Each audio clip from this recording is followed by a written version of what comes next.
Acts 2:17, in the last days he would pour out his spirit, his Holy Spirit, upon all. All praises to the Most High.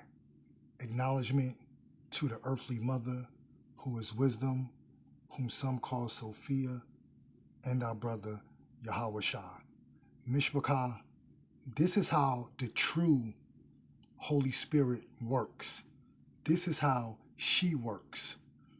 Just a few days ago, I was explaining to one of the sisters how Acts 2:17 is one of those scriptures that Christians butcher all of the time because they never put it into context.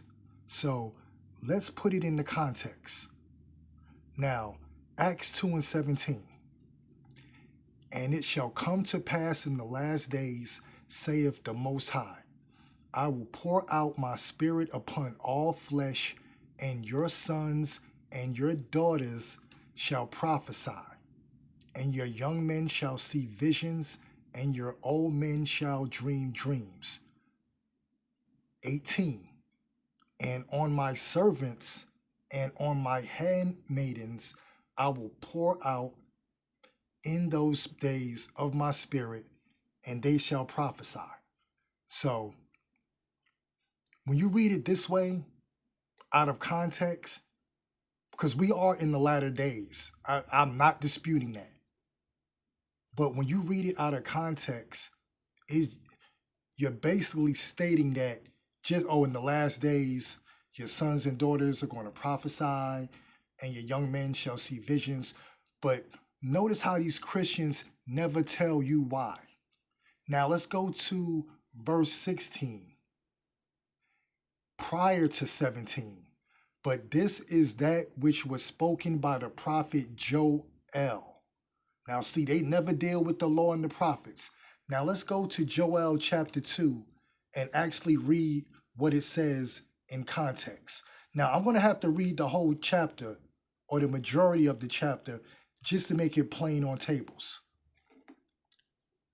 Blow ye the trumpet in Zion. So we know right now that Yasharallah is the context. And sound an alarm in my holy mountain. Let all the inhabitants of the land tremble, for the day of the Most High cometh, for it is nigh at hand. A day of darkness and of gloominess, a day of clouds and of thick darkness, as the morning spread upon the mountains, a great people and a strong. There have not been ever like neither. Shall there be more after, even to the years of many generations. So we can see it's talking about, Zion, the children of Yasharallah. A fire devoureth before them, and behind them a flame burneth. The land is as the Garden of Eden before them, and behind them a desolate wilderness, yea, and nothing shall escape them. Now it goes on about the destruction in the cities. Let's go further down, because this is a very long chapter. Okay. We'll go back to 15. Blow the trumpet in Zion, sanctify a fast, call a solemn assembly. So once again, Zion is still the subject. Gather the people, sanctify the congregation, assemble the elders, gather the children, and those that suck the breast. Let the bridegroom go forth of his chamber, and the bride out of her closet. Let the priests, the ministers of the Most High, weep between the porch and the altar, and let them say, Spare thy people, O highest, and give them thine heritage to reproach, that the heathen should rule over them. Wherefore should they say among the people, Where is their Elohim?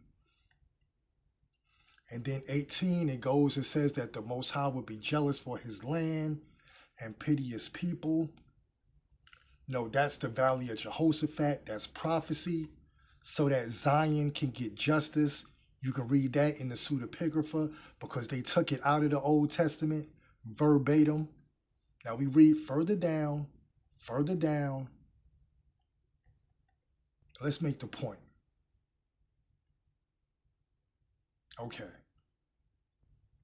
Now this goes into the restoration of Yasharallah. The point starts at 23. Be glad then, ye children of Zion. So once again, the heathens aren't a part of this. It is only about Yasharallah. Be glad then, ye children of Zion, and rejoice in the Most High your power. For he have given you, he's talking to Yasharallah, not the heathens. He have given you the former rain moderately, and he will cause to come down for you the rain, the former rain, and the latter rain in the first month. And the floors shall be full of wheat, and the fats shall overflow with wine and oil, and I will restore you to the years that the locusts have eaten. Prophecy. Now, this is talking about the restoration of Yasharallah. And I will restore to you the years that the locusts have eaten, the cankerworm, and the caterpillar, and the palmer worm, my great army which I sent among you. Now, this is when I land, the fourth part was destroyed. And ye shall eat in plenty and be satisfied, and praise the name of the Most High, your power that have dealt wondrously with you and my people. He's still talking about Zion. He's not talking about the other nations whom he called nothing. And my people shall never be ashamed. And ye shall know that I am in the midst of Yasharallah, and that I am the Most High, your power, and none else. And my people shall never be ashamed. Now, here's the point. Verse 28. And it shall come to pass, here's the key word, afterward. So after Zion is restored, that I will pour out my spirit upon all flesh, and your sons and your daughters shall prophesy. Your old men shall dream dreams, your young men shall see visions. That happens after the restoration of Zion.